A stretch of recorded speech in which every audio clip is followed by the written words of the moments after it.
Hello folks, this is Linguisamo here, and I would like to let you guys know that this is the first of a series of videos of the Iliad, book by book translated by Alexander Pope, which you can find on archive.org or Amazon, Barnes & Noble. You can buy it, you can download it on your Kindle.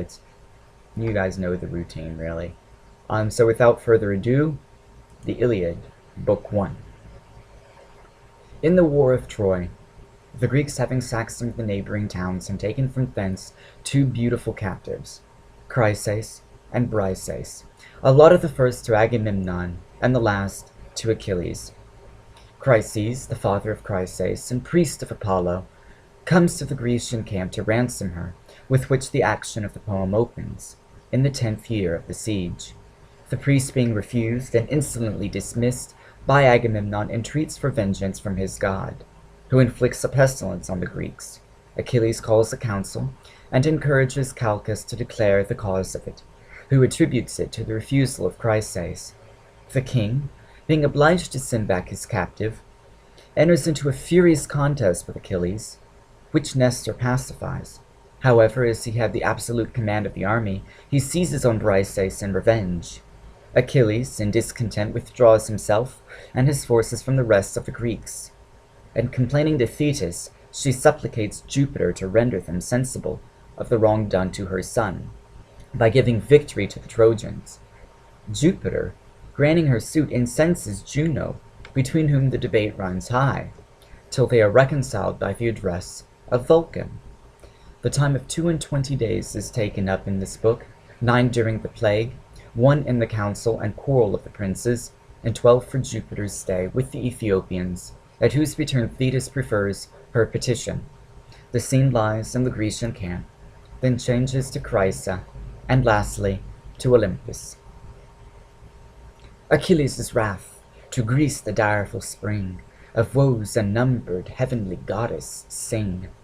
That wrath which hurled to Pluto's gloomy reign the souls of mighty chiefs, untimely slain, whose limbs unburied on the naked shore devouring dogs and hungry vultures tore. Since great Achilles and Atrides strove, such was the sovereign doom, and such the will of Jove. Declare, O Muse, in what ill-fated hour sprung the fierce strife, from what offended power Latona's son a dire contagion spread, and heaped the camp with mountains of the dead. The king of men his reverend priest defied, and for the king's offense the people died. For Chryses sought with costly gifts to gain his captive daughter from the victor's chain.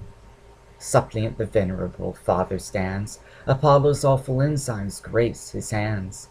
By these he begs, and lowly bending down, extends the scepter and the laurel crown. He sued to woo, but chief implored for grace, the brother kings of Atreus' royal race. Ye kings and warriors, may your vows be crowned, and Troy's proud walls lie level with the ground. May Jove restore you when your toils are o'er, safe to the pleasures of your native shore. But, oh, relieve a wretched parent's pain, and give Chryses to these arms again.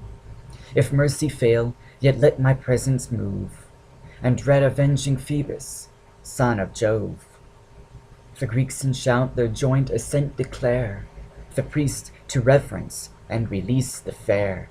Not so Atrides, he with kingly pride repulsed the sacred sire, and thus replied: Hence on thy life, and fly these hostile plains, nor ask presumptuous what the king detains. Hence with thy laurel crown and golden rod, nor trust too fair those ensigns of thy god. Mine is thy daughter, priest, and shall remain, and prayers and tears and bribes shall plead in vain, till time shall rifle every youthful grace, and age dismiss her from my cold embrace. In daily labors of the loom employed, or doomed to deck the bed she once enjoyed. Hence then to Argos shall the maid retire, far from her native soil and weeping sire. The trembling priest along the shore returned, and in the anguish of a father mourned. Disconsolate, not daring to complain, silent he wandered by the sounding main, till safe at a distance to his God he prays, the god who darts around the world his rays.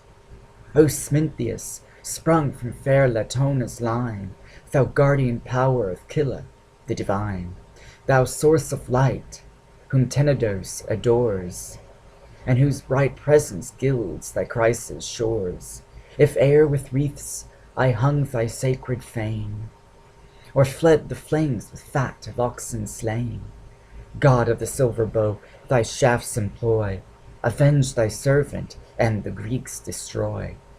Thus Chryses prayed, the favouring power attends, and from Olympus's lofty tops descends.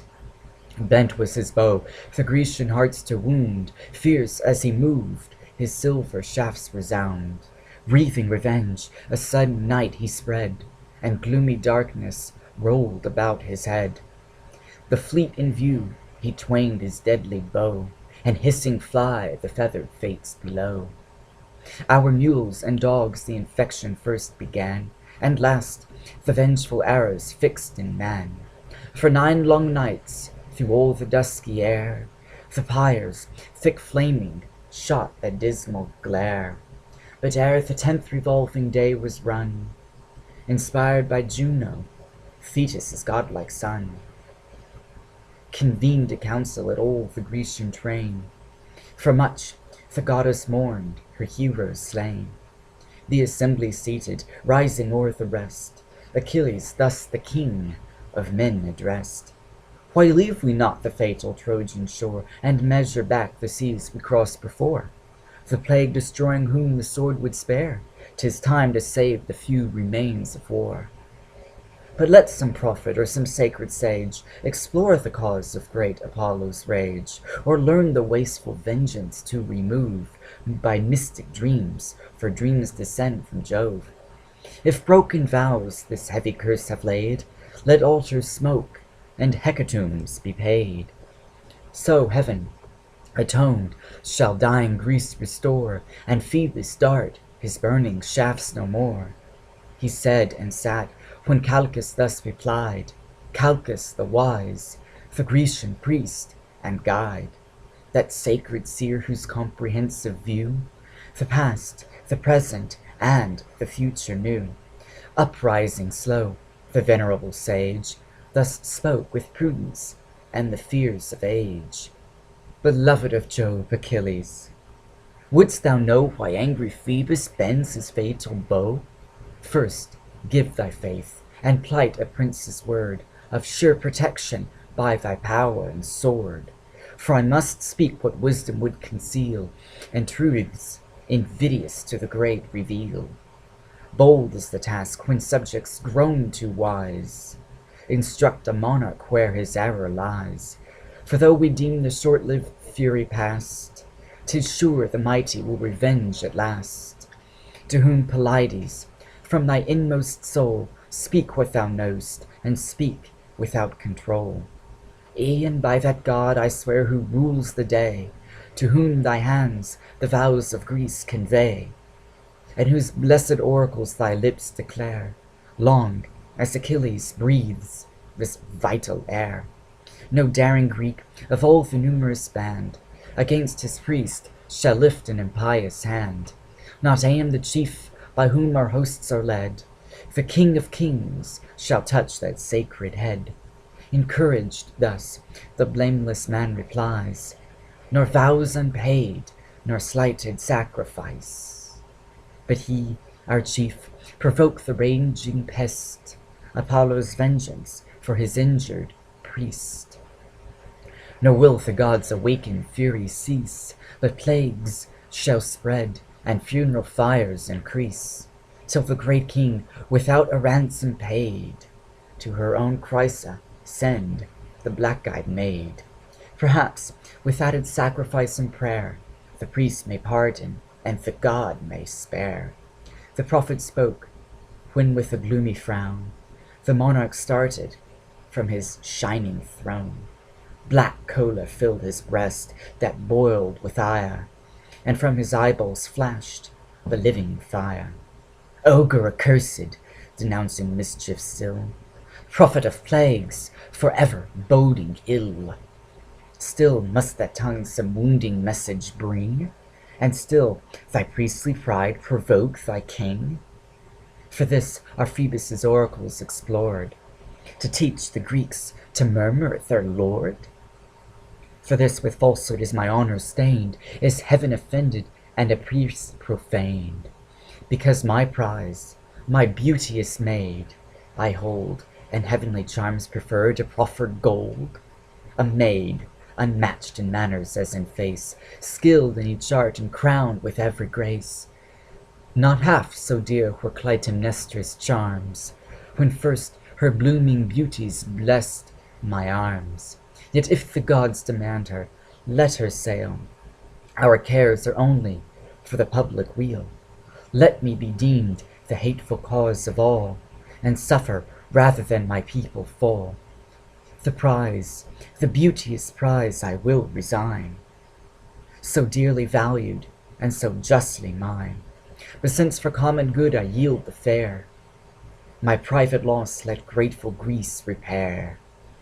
Nor unrewarded let your prince complain, that he alone has fought and bled in vain.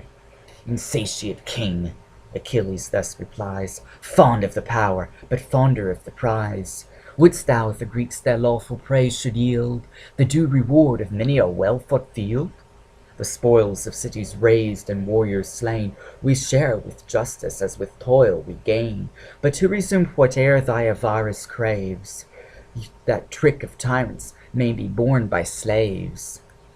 Yet if our chief for plunder only fight, the spoils of Iliad shall thy loss requite, whene'er by Jove's decree our conquering powers shall humble to the dust her lofty towers.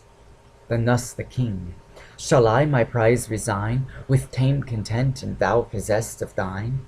Great as thou art, and like a god in fight, think not to rob me of my soldier's right. At thy demand, shall I restore the maid? First let the just equivalent be paid, such as a king might ask, and let it be a treasure worthy her, and worthy me. Or grant me this, or with a monarch's claim, this captive shall seize some other captive dame. The mighty Ajax shall his prize resign, a Ulysses' spoils, or even thy own, be mine. The man who suffers loudly may complain, and rage he may he shall rage in vain.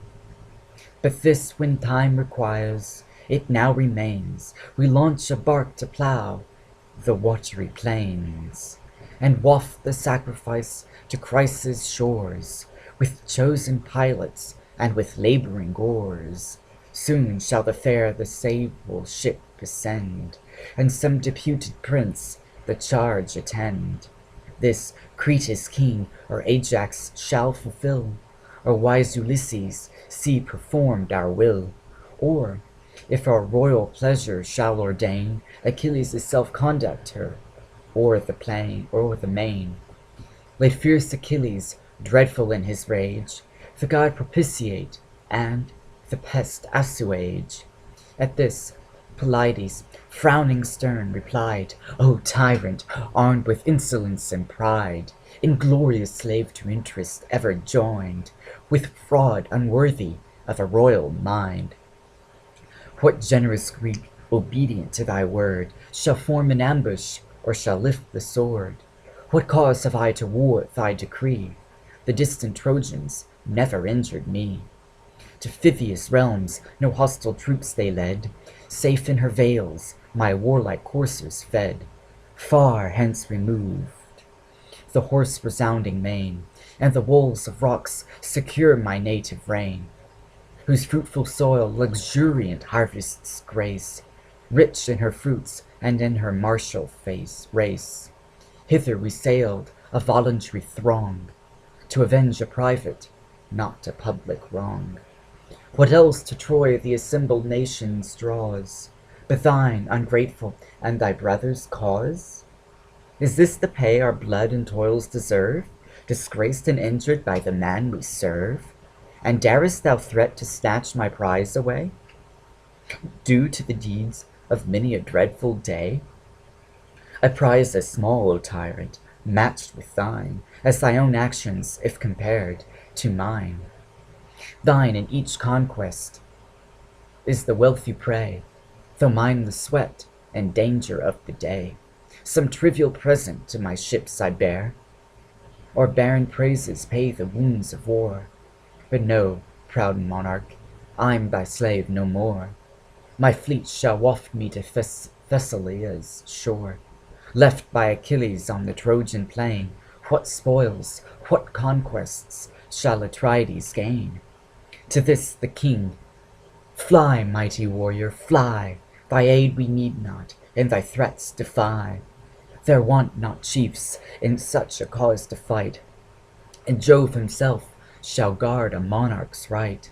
Of all the kings, the gods' distinguished care, to powers superior, none such hatred bear. Strife and debate thy restless soul employ, and warriors and horrors are thy savage joy. If thou hast strength, 'twas heaven that strength bestowed. For know, vain man, thy valor is from God. Haste, launch thy vessels, fly with speed away, rule thy own realms with arbitrary sway. I heed thee not, but prize at equal rate thy short-lived friendship and thy groundless hate. Go, threat thy earth-born Myrmidons, but here 'tis mine to threaten, prince, and thine to fear. Know, if the god the beauteous dame demand, my bark shall waft her to her native land. But then, prepare, imperious prince, prepare, fierce as thou art, to yield thy captive fair. Even in thy tent I'll seize the blooming prize, thy loved Briseis with radiant eyes. Hence shalt thou prove my might, and curse the hour thou stoodst a rival of imperial power. And hence to all our host it shall be known that kings are subject to the gods alone. Achilles heard, with grief and rage oppressed, his heart swelled high and labored in his breast. Distracting thoughts by turns his bosom ruled, now fired by wrath, now by reason cooled. That prompts his hand to draw the deadly sword, for through the Greeks, and pierce their haughty lord. This whispers soft his vengeance to control, and calm the rising tempest of his soul, just as in anguish of suspense he stayed, while half unsheathed appeared the glittering blade. Minerva swift to descend from above, sent by the sister and the wife of Jove, for both the princes claimed her equal care. Behind she stood, and by the golden hair Achilles seized, to him alone confessed. A sable cloud concealed her from the rest. He sees, and sudden to the goddess cries, known by the flames that sparkle from her eyes. Descends Minerva in her guardian care, a heavenly witness of the wrongs I bear. From Atreus' son? Then let those eyes that view the daring crime behold the vengeance too. Forbear, the progeny of Jove replies. To calm thy fury I forsake the skies. Let great Achilles, to the gods resigned, to reason yield the empire o'er his mind. By awful Juno this command is given. The king and you are both the care of heaven. The force of keen reproaches let him feel, but sheathe, obedient, thy revenging steel. For I pronounce and trust the heavenly power, thy injured honor has its fated hour, when the proud monarch shall thy arms implores, and bribe thy friendship with a boundless store. Then let revenge no longer bear the sway, command thy passions, and the gods obey. To her Pylades, with regardful ear, 'tis just, O goddess, I thy dictates hear. Hard as it is, my vengeance I suppress. Those who revere the gods will bless. He said, observant of the blue-eyed maid. Then, in the sheath, returned the shining blade.